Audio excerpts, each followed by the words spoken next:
زمین، این کره خاکی بی همتا که یک مشت خاکش در تمام هستی پیدا نمی شود، با طرحی هوشمندانه و هدفمند تنها زیستگاه موجودات زنده در این جهان پهناور شد و خانه و موطن انسان. انسانی که از آغاز حضورش در این عالم و از زمانی که به وجود خودش آگاه شد و چشم به شناخت محیطش باز کرد، پرسید من کیستم؟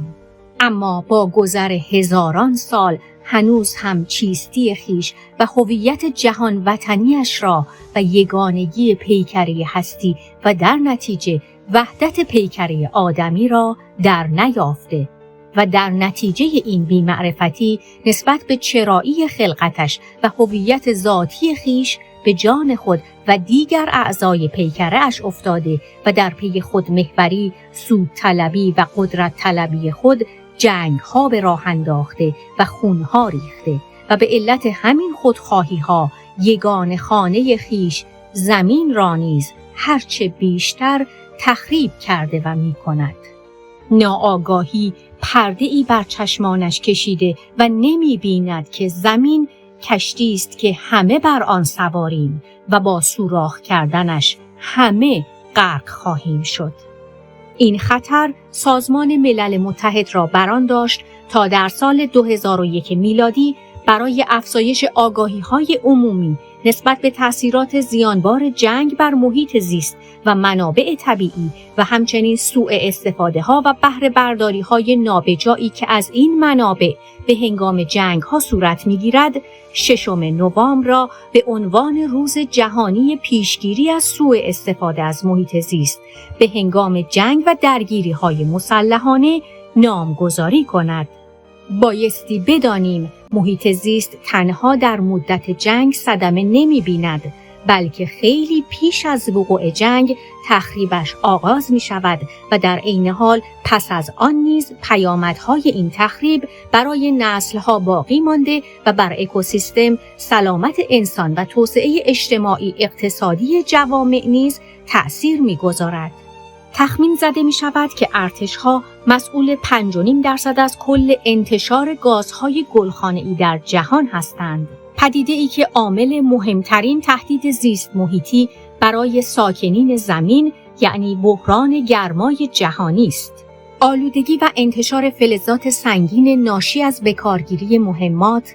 بقایای سمی انفجار بمب‌ها، تخریب زیستگاه و اکوسیستم‌ها، نابودی مناطق جنگلی و مزارع کشاورزی، از بین رفتن گونه‌های جانوری و بهره برداری بیش از حد از منابع طبیعی نیز برخی دیگر از اثرات جنگ در محیط زیست است که هر کدام خود پیامدهای دیگری در پی دارد. بدون شک تلاش برای کاهش و بازسازی اثرات زیست محیطی جنگ برای رفاه محیط زیست و جوامع آسیب دیده موضوعی بسیار مهم و چالش برانگیز است.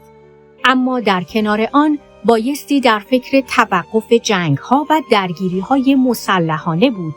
جنگ‌ها و درگیری‌های مسلحانه‌ای که همکنون نیز به شکل گسترده‌ای در حال وقوع هستند.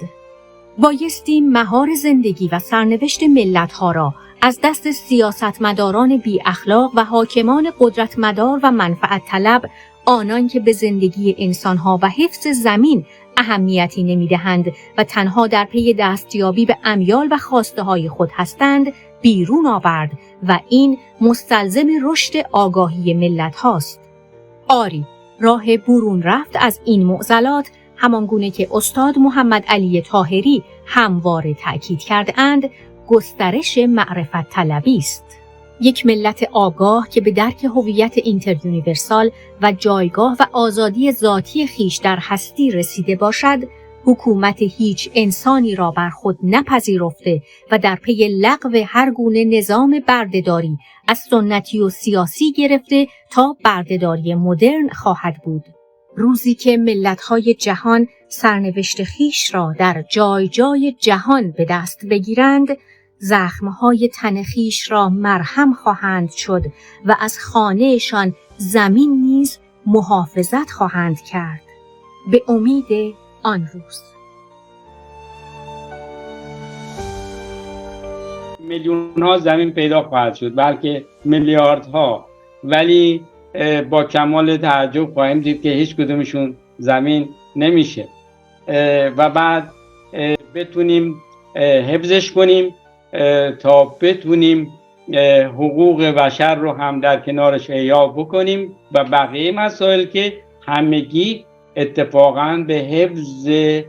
زمینمون ارتباط داره. وقتی جنگ میشه میبینیم که اولین جای این زمینه که لطمه میخوره. وقتی مهاجرت های خواسته ناخواسته اتفاق میفته باز همینطور و خیلی مسائل که خب پیچیدگی های بسیار به اصطلاح زیادی هست و صحبت های بسیار زیادی میطلبه اشاعه این فرهنگ و اشاعه بحث حقوق بشر که واقعا از ضروریات برای بشر امروزی هست. حالا از حد اقلشون باید فراتر از اون هم حرکت کنیم، ولی خب به هر حال از یه جایی باید شروع بشه این قضیه، از یه پایه‌ای باید شروع بشه که انشالله به امید خدا شروع میکنیم.